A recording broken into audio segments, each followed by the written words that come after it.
Years ago, I worked at Target.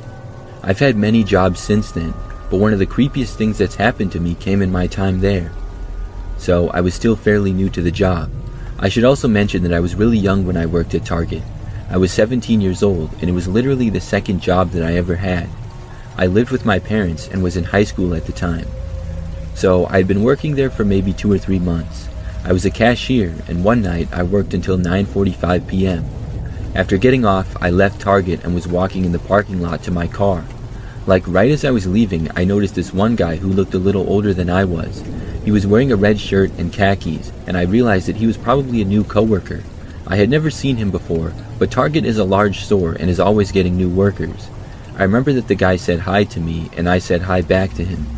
He then asked me if I was just getting off, and when I said yes, he told me that he was as well. I asked if he was new, and he said yes, he had just recently started. He asked me how my shift had gone, and after I told him about it, I asked him what he did. I hadn't noticed him at the registers, so I figured that he wasn't a cashier. He told me that he did a little bit of everything, and then said that he had been all over the place that night. Looking back, that's kind of an odd answer, but I didn't really think much of it at the time. As we talked, we were both walking out in the parking lot towards our cars. Then I remember that he asked me where I lived. I told him the basic general area, referencing a business that was pretty close to my house and right outside of my neighborhood. I remember that he said, "Nice, me too." I had not recognized him as having gone to my school or anything, but I guess it was possible he went to another school. I didn't bother to ask him what school he went to though, because just about then I arrived at my car. So I told him to have a good night and I was leaving now. The guy was nice and he said good night and kept walking. After I got in my car, I saw him get into a car that was parked adjacent to mine. I briefly looked at my phone like I normally did before leaving. The other guy seemed to do the same thing. Then I left. I began driving home, and I noticed that the guy started driving behind me. However, I thought nothing of it at all. He said that he lived right by me, so obviously he would be driving the same way. It took about 10 minutes to get back, and when I approached my neighborhood, the guy was still following me. As I turned off for the road right before my neighborhood, I remember seeing the guy keep going straight. I figured that's where he lived in that area, and I kept going. Now, this road that I was on, like I said, is right before my street. It's a very long road that also has a very low speed limit. So I was slowly making my way down, and after a while, I noticed a car pull onto the road. We were the only 2 cars on the road at this time, and the headlights looked the same as my coworker. I thought that it couldn't be though. I kept going and then turned onto my street. I drove to my house, which was not that far down. I parked in the driveway and then got out. In that time, I didn't see anything. However, right after getting inside, I noticed headlights in the street. I looked out and saw the same car that my coworker was driving down the street very slowly. I literally ducked down from the window, even though the chance of him looking into the house were slim. I really thought it was suspicious now what he was doing. We had lived on this street my whole life, and I had never seen this guy before. I was confident that he didn't live here. That made me suspicious that he had been following me. I'm not sure if he noticed my car in the driveway or not. The rest of the night, I didn't see the guy, and I worked at Target for about 3 months after that. That entire time that I worked there, I never saw the guy again. I realized months later how strange that whole ordeal was. I don't think the guy worked at Target at all. I think he was just pretending to, and then he claimed to live in my neighborhood so that he could follow me home. Sure, maybe it was all a coincidence, but I really feel like it wasn't. I'm just glad nothing bad ever happened.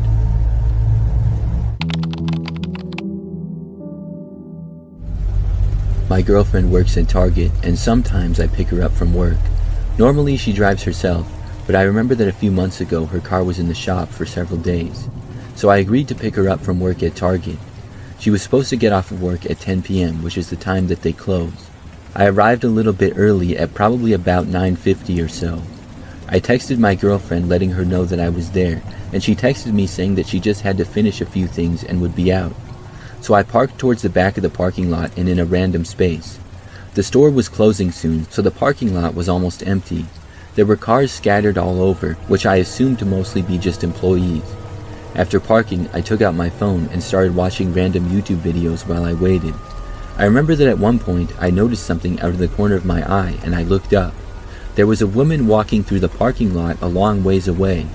I couldn't tell where she had come from because it didn't look like she had just left the Target store. The woman appeared to just kind of be walking around. She was also going pretty slowly and she was wearing short sleeves and no jacket even though it was almost freezing outside. It seemed odd to me, so I watched her for a little longer. She walked a little ways and it didn't really seem like she was going anywhere in particular, just kind of almost pacing around. I found it a little bit odd, but I paid my attention back to my phone after a short time. Sometime later though, when it was nearly 10 o'clock, I looked over to the store to see if my girlfriend was leaving. She was not, and then I looked around and noticed that the woman was now in another place. She was still walking around, and I looked back to my phone again.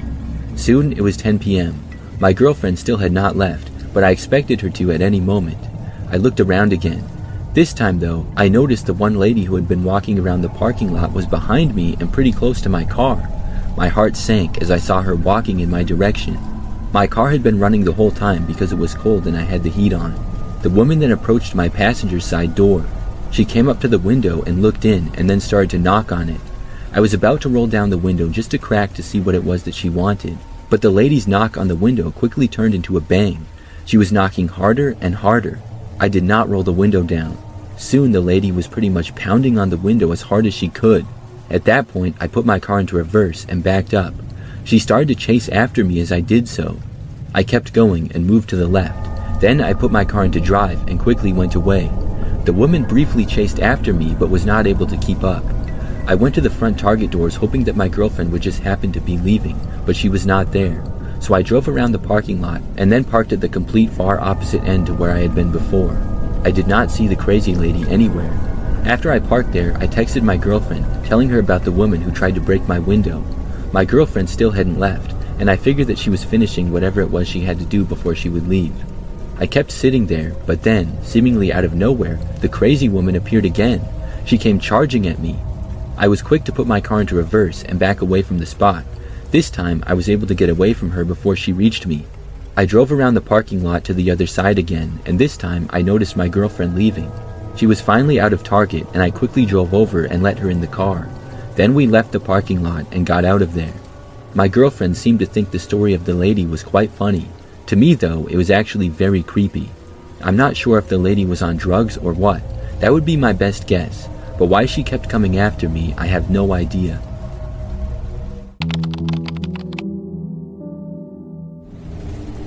One Saturday morning a few years ago, I went shopping at Target. That was kind of my routine. I would go shopping every Saturday morning at about 8 or 9 o'clock and get groceries and the things that I needed for the week. I would usually get most of the same things, and at that time the store was generally not busy yet. So on this particular Saturday morning, it was like any other. I drove to Target, which was only like 5 minutes away, went inside and started shopping. Like usual, the store was not that busy. I was inside for maybe 15 or 20 minutes getting everything that I needed. Then I checked out and left. I walked back to my car in the parking lot, got inside, and drove home. Nothing about the experience stood out to me in any way. However, several hours after arriving back home, something strange happened. I got this notification on my phone from Instagram. It said somebody had tagged me in their post. However, the username was one that I had never heard of before. It was like random words and then numbers that didn't really make sense. I looked at the post, and it was a few slides of pictures and then a video. They were all of me at Target earlier that morning. A few were of me inside the store. None were really that great of quality, and I was partly obstructed by an aisle in some of them, so this person may have sort of been hiding. Then there was a video of me walking in the parking lot to my car. The video appeared to have been taken from inside another vehicle and slightly zoomed in. When I saw this, I instantly felt very creeped out. I did not know who had done this or why. I looked at the user and it was their only post. They were not following anybody and had 0 followers. It was like they created their account just to post that. I didn't know what to do. Later on, I wanted to figure it out, so I went back to Instagram, but it was all gone. The post and user and everything had been deleted. I was so creeped out.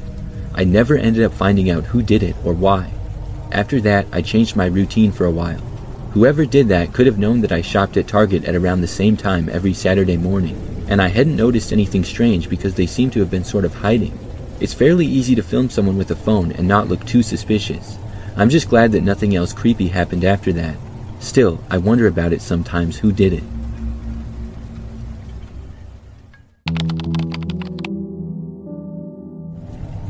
Years ago, I worked at Target for a little while. I worked in the clothing department and it was normally pretty easy. Things wouldn't get busy there like they normally would in grocery, so it was less hectic. I actually started in the grocery department when I was at Target, and then after about a month I moved to the clothes. Very frequently I would work closing shifts. We closed at 10 p.m., so it wouldn't be incredibly late and I didn't mind too much. For the last few hours of being open, things were generally pretty quiet too. On this night in particular, I had some things to organize. I heard the announcements about us closing during the last bit of time that we were open. All the guests that were there made their way to the checkouts and left. I still had some things to do though, so after closing I figured I would be leaving at about 10:15. So obviously the clothing section at Target is pretty large and it takes up a good amount of the store. Shortly after close, I was making my way to another area when I noticed something. There was an area with a wall that had clothes hanging on it with hangers so they would be displayed. At the base of the wall next to it, there was a person laying on the ground. They were mostly obstructed, and I'm surprised that I even noticed them. However, it looked like they were trying to hide. I walked over and asked what they were doing. Then, after a few seconds, they moved. After they got up, I saw that it was a man. He was pretty short and thin and wearing a blue shirt. Very quickly, he walked around the corner behind the display wall. I walked around to see where he went, but he was walking quickly away from me at that point. I called out to him saying that we were closed, but he did not respond. At that point, I took out my walkie and I radioed in that there was a customer still inside of the store, and I gave his description. He was going away from me, and I started to try to walk after him at that point. Moments later, I saw him. He was now standing right in the middle of one of the main walkways in Target. He was just standing there and staring at me. The guy honestly made me nervous. He hadn't said anything at all, and he was acting very strange. I got within maybe 50 feet of him, and then he started to walk in my direction very slowly. I asked him what he was doing, but he didn't answer me. As he got closer, I backed away. I didn't know what this guy was doing. He continued to head towards me at about the same pace. It was really odd. I quickly turned and went away from there to find another coworker. A short time later, I found Monique, who worked nearby. She was walking towards the clothing department and had heard what I reported. I told her the basics of what was going on. However, we did not see the man when we went back to the spot where he had been. Another coworker, Dan, was also on his way over. We searched a little bit of the immediate area but did not find the guy. However, when the three of us were together, about 2 minutes after that, the man came into view again. This time he was coming from the sporting goods aisle and was holding a t-ball bat in his hands. We were afraid that he was going to use it as a weapon, so we didn't get too close to him. The man calmly walked towards us but did not say a word, and he didn't answer any of our questions or commands for him to leave the store. We figured that we had to call the police at that point. So us team members left the sales floor and we went into the employees only area at the front of the store and locked ourselves in. Then we reported the man to the police. All the other employees soon joined us there to get away from the man. The cops got there, went inside, and arrested the man a short time later. We were glad that he was gone and that nobody was harmed. Thankfully, he didn't do any damage to the store either. I'm not entirely sure what his exact plan was, but that was my craziest experience from working at Target.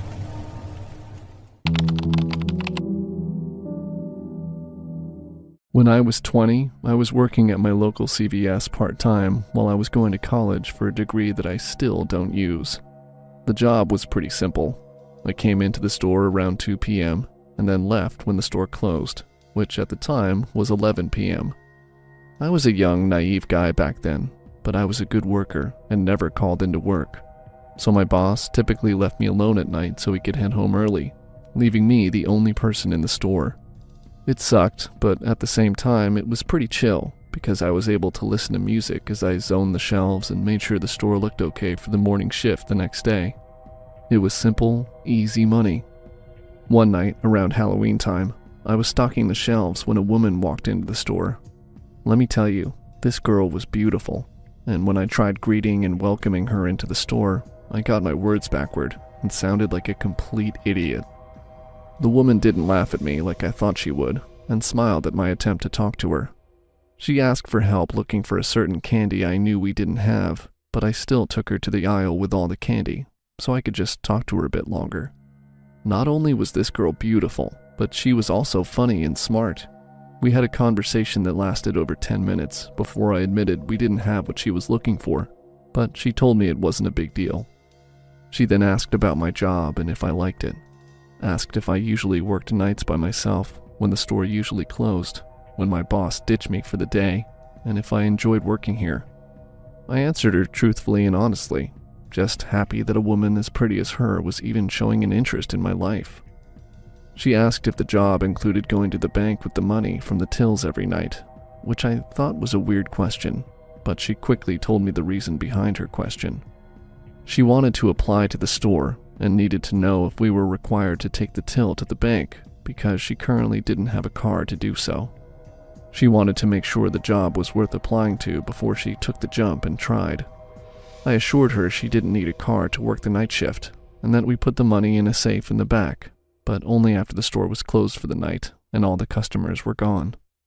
She thanked me for helping her look for the candy and kissed me on the cheek, which had me smiling like the idiot I was. Like I said, I was naive and a man. We suck at picking up signs from girls, and that includes red flags. The next day, I'm still thinking of that girl as I'm getting ready to close the store when the chime of the front door goes off, and I sighed, knowing I was going to have to tell whoever had come in that we were closing in 5 minutes, which would probably earn me a snappy reply from a Karen. I walked towards the registers and said, "Hey, I'm sorry, but we're about to close." But my rehearsed words came to a halt when I saw 2 guys in ski masks with guns in their hands. I've seen enough movies and TV shows to know I was being robbed. The guys quickly told me to open the registers and empty them into a bag that they threw at me. I tried telling them that we didn't have money in the registers, that we emptied them half an hour before the store closed, but they told me they knew I was lying and that if I didn't give them the money, they would start shooting and take it themselves. I was shocked that they knew I was lying, but didn't question it further as I put all the money into the bags. After they had their money, the guys ran out of the store with the bags of money, and I called my boss to tell him what happened. The police were called, and when they asked me if I told anyone that the registers weren't emptied until the store was closed, I started to tell them I would never disclose information like that to someone. But then, I remembered. That woman, the one that wanted to apply to the store, I told her the night before. Ashamed, I told the police about the girl who came in the night before, and all the personal questions she asked, pretending she was interested in working at the store. The police then told me that this group who robbed me worked with a girl who went into a store, usually an empty one without many workers, and charmed information out of people before having her friends rob the place a few days later with the information she gathered. My boss filed the report, and then the police spent the next several minutes reprimanding me for talking to strangers about personal details. I was embarrassed, but I deserved it. I was stupid and helped strangers rob my store because I thought a girl was cute. My boss didn't fire me, but I was so scared after getting robbed that I quit the job soon after. I'm happy to report I'm not as naive anymore, but the fear that I still feel after being robbed at gunpoint, yeah, that remains.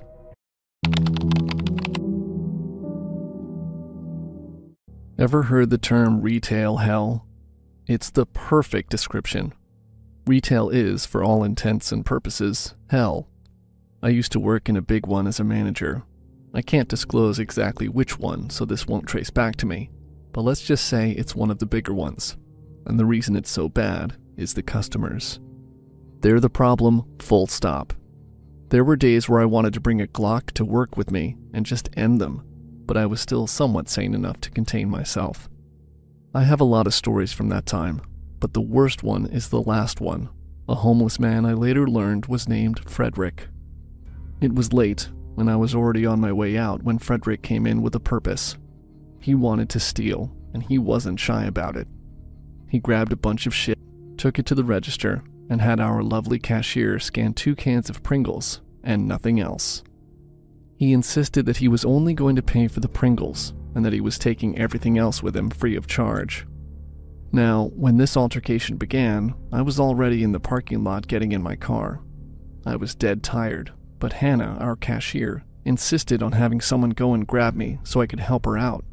So, there I went, ready to kick some ass. Frederick smelled. He smelled bad, but he didn't look that terrible. His hair wasn't shaggy and his clothes weren't too torn. He could almost pass for a normal dude if he didn't have a bunch of track marks on his arms. He wasn't my first druggie, and I was sure he wasn't going to be the last, but nothing could have prepared me for what came next. I greeted Frederick. At that point, things had escalated a bit and I wanted to calm him down, but he didn't even look at me. He just kept pointing his bony finger at Hannah and screaming about how our prices were unfair and paying for the Pringles was more than enough. Honestly, I should have just called the cops to have him kicked the fuck out, but for some reason I didn't. Instead, I tried gently touching him on the shoulder so he'd notice me. "Sir, please calm down." I didn't even finish the goddamn phrase. This guy just whipped around and hit me right in the jaw. No warning, no nothing. Just a punch and a "Don't touch me," along with some foul language and name-calling in the most monotone, empty voice I've ever heard. I fell backwards, but didn't react in any way. Dude hit like a truck, but I wasn't about to show him that I felt it. Bunch of guys rushed after him, other customers and a security guard. They kicked him out. He didn't say anything after that. He just had a blank look on his face as he stared at me. After that, Frederick was there every night. He was banned from the store, but there was nothing we could do about him staring from the other side of the sidewalk. He would yell at people, scream about how we owed him his Pringles, and a bunch of other stuff. The cops would come and take him away, but he always came back, never taking him more than a week. After about 3 months of this, I had enough. I took a can of Pringles and I took it to him. I had a knife on me just in case, but I was oh so sure that he wouldn't try to attack me again. As soon as he saw me crossing the street, he got really quiet.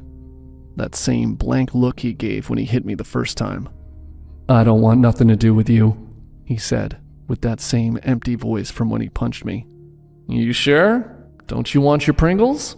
I said with a smirk on my face. By now, I despised this guy, but I was willing to play nice to get rid of him.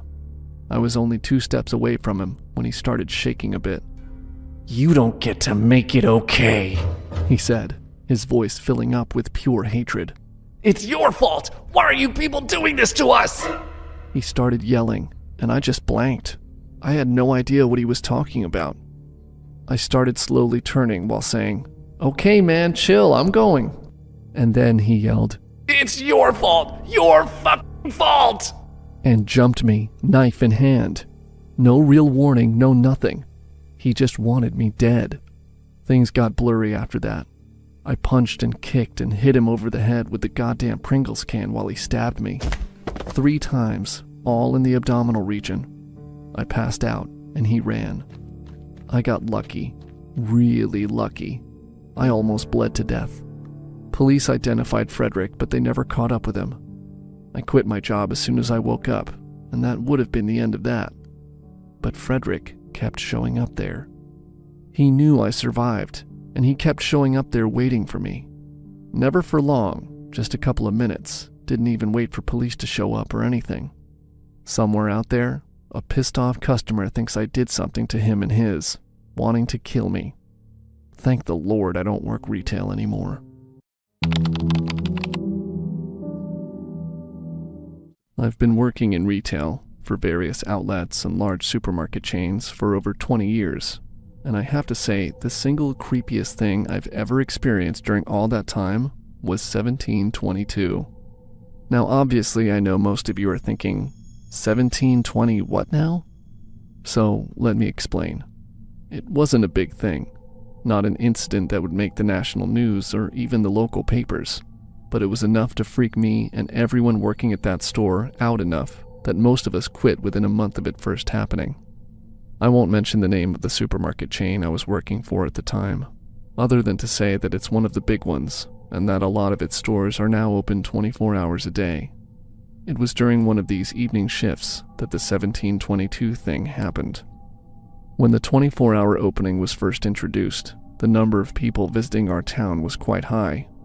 Shift workers, people with kids, or those who were just generally night owls would come in and lazily push around their trolleys at 3 a.m., while the majority of the staff working were busy restocking shelves for the far busier day shifts. With less customers, things changed. As the months went on, the number of nighttime visitors began to dwindle, and the place took on that oddly menacing quality you get in places that are usually full of life, but are now not. The company saved money by only half lighting the place. Suddenly, the shadows were longer, and the light took on an eerie, flickering yellow tone that always made me think of hospitals and sick people. The reduced light meant that the few customers who did turn up walked even more slowly, in a sort of half-shuffling daze, and for whatever reason as the months went on, the staff became more and more hushed. Whereas at the start, you would have really found little difference between the day and night in the store, except perhaps for the fact that there were less people. Over time, the place became quiet and muted at night, as if the staff subconsciously knew that they should whisper so as not to wake people who were not there. It was in the midst of a hush like this, while I was sitting, half dozing at one of the registers, waiting for the few customers to approach and ring up their items, that the tannoy suddenly crackled into life. Used almost every few minutes during the day, it was very rare for the tannoy, the internal broadcast system for the store, to be operated at night. Usually when it did burst into life, it was to say something stupid like, "Tom to the cashier's desk," or "Clean up on aisle 2. This night, though, it said only one thing: 1722. Then it went dead again. The moment lasted less than 5 seconds, but it was enough to make everyone in the place, staff and customers alike, stop dead and look at one another. Unlike in the daytime when the voices over the tannoy were disingenuously bright and cheery, especially when addressing customers to remind them of offers, this voice was, well, in a word, awful. It seemed somehow disembodied, as if it were speaking through a mouth not attached to the rest of the body. The voice was male, and had a rough, gravelly quality to it that made it sound like it was being forced or dragged out of the speaker in some way. It was a hoarse, almost whisper, and quite frankly, it made no sense. After a few minutes of chatter amongst staff members, work resumed as normal. An hour later, though, the same thing happened. The same voice over the tannoy, the same rasping, strangulated sound, and the same message. 1722. This continued for a week. At first, we all thought it was a prank. One of the younger employees risking a disciplinary note in his file by using the tannoy inappropriately and winding up the rest of his colleagues. What freaked us all out, however, was when our manager, Arnold, told us that the CCTV showed the tannoy going off by itself. Nobody was close to it. No one in the immediate vicinity. It was malfunctioning somehow and broadcasting this message. 1722. On the 7th night that this weird message was played, the frequency was upped. Instead of every hour, the voice came every half hour, and then every 15 minutes. It's hard to explain to someone who wasn't in the place at the time, but there was something distinctly menacing about that voice. Something that sounded hostile or aggressive, as if the person were spitting the numbers at us as a rebuke or perhaps as a warning. The following day, in the afternoon shift, 60% of the staff called in sick. Not because there had been some kind of spooky disease outbreak linked to the voice, but because, as most of them admitted later, they were scared that the voice was a warning. They didn't want to be in the place at 1722 in the afternoon. "What if it's a warning?" one colleague asked. "What if there's going to be an active shooter at that time? An earthquake or some kind of gas explosion that goes off at exactly 22 minutes past 5? Over the next month, staffing for the afternoon shifts became harder and harder. People are superstitious by nature, and even if they were not to start with, hearing that voice would soon make you believe. Eventually, the issue got so bad that the company had to start offering double time for afternoon shifts, a step we all refer to as danger money. Of course, there were others with even more outlandish explanations.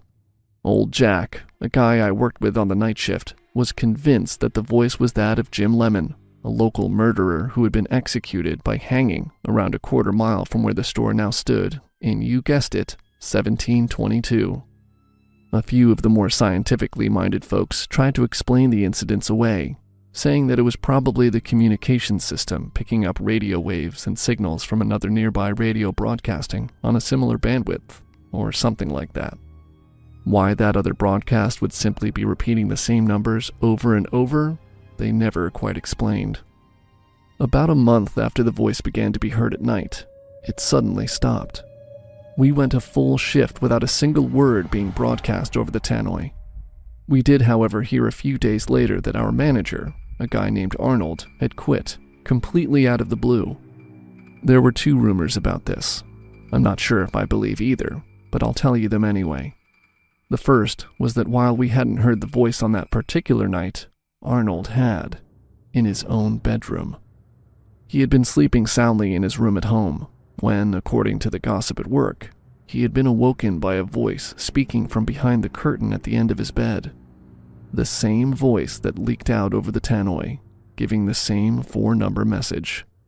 The second rumor, and this one I'm really unsure about, was that in his youth, Arnold served 4 years in prison. This much of the story I believe, because Arnold actually mentioned it to me once or twice. What I find hard to believe, but which I have not been brave enough to check, is that not only did Arnold's cellmate die under mysterious circumstances, but the prisoner number of this deceased cellmate was 1722. You can believe what you like, but the whole thing was enough to freak me out and make me decide to work the day shift from that point on, making sure in the process that I was finished, clocked out, and on my way home by the time 5:20 rolled around.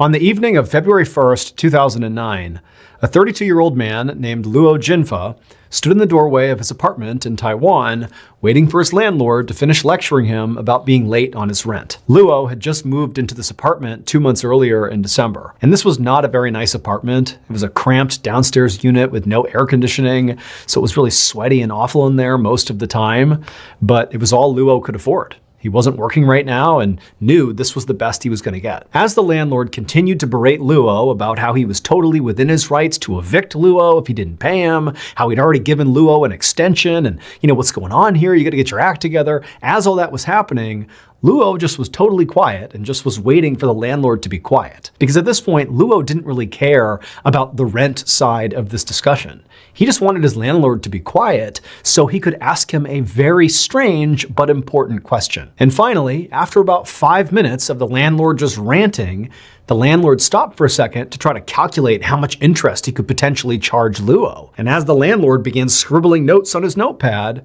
Luo saw his opportunity. And he said, "Excuse me, I don't mean to interrupt, but I actually need to ask you something." And the landlord was sort of caught off guard by the way Luo was approaching him.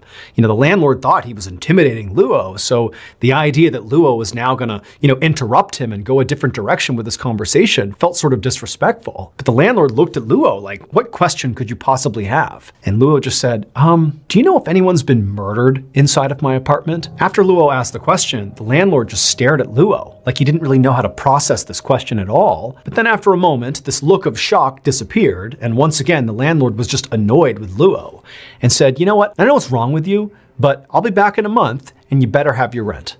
And then the landlord just turned around and walked away without answering Luo's question. Now, Luo was pretty stressed out about paying the rent. He had no money and had no idea how he was going to pay his landlord in a month. But the much more pressing issue in Luo's life were the very strange things happening inside of his apartment, which is what prompted him to ask that strange question to his landlord. And so not getting an answer to that question just made this whole situation that much more stressful for Luo. And so after the landlord disappeared down the hall, Luo kind of hesitantly turned back around and went back inside his apartment and shut the door, and immediately he just felt terrified. 1 month later, on March 2nd, 2009, a day after the rent was due, Luo's landlord had still not received rent from Luo, and so he spent that entire day, March 2nd, calling Luo, trying to get him on the phone to be like, "Where's my money?" But Luo wasn't answering his phone, and so eventually the landlord went to Luo's apartment and knocked on the door. Eventually, when Luo didn't come to the door, the landlord just used his own key to let himself in. Now, the landlord didn't really know what to expect when he walked inside of Luo's apartment. All he knew was that Luo was kind of a weird guy, and he certainly wasn't paying rent, and his general impression of Luo was definitely a bad one, and so he kind of expected the apartment to reflect the negative things he thought about Luo. But when he stepped in there, even the landlord was shocked at what he saw. The apartment was in total disarray. Furniture was all over the place and stacked up against the walls in weird arrangements, and there were all these bottles of empty alcohol all over the place. There was a freezer that Luo had moved to the middle of the living room floor. The place just was a total mess and just kind of all over the place. But The thing that really creeped the landlord out the second he walked in there was that all over the walls were these yellow and red pieces of paper with prayers written on them that had been stabbed into the wall with individual knives, like Luo had taken a prayer and stabbed it to the wall over and over and over again, all over the apartment. Now, the landlord had no idea what to make of any of this. He just knew he was done with Luo. He was evicting him. And so he quickly searched the apartment just to make sure Luo was not really in here, and he wasn't. The apartment was empty. And so after that, the landlord just left the apartment. He locked the apartment. He went and got a new lock at the hardware store, came back, replaced the lock, and was determined to never let Luo ever come back. And in fact, Luo would not come back. The landlord never had to worry about, telling Luo to stay away. He just never came back.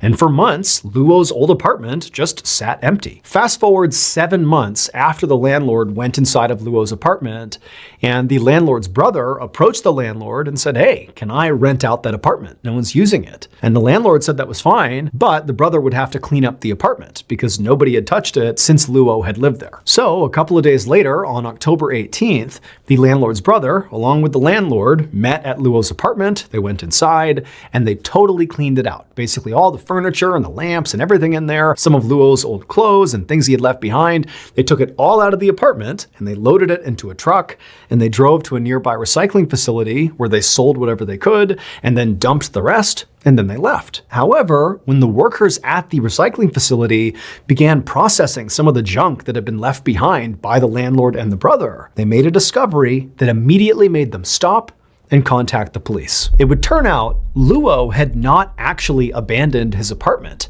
In fact, he had never left his apartment. So Luo had become totally convinced that his apartment was haunted by a ghost.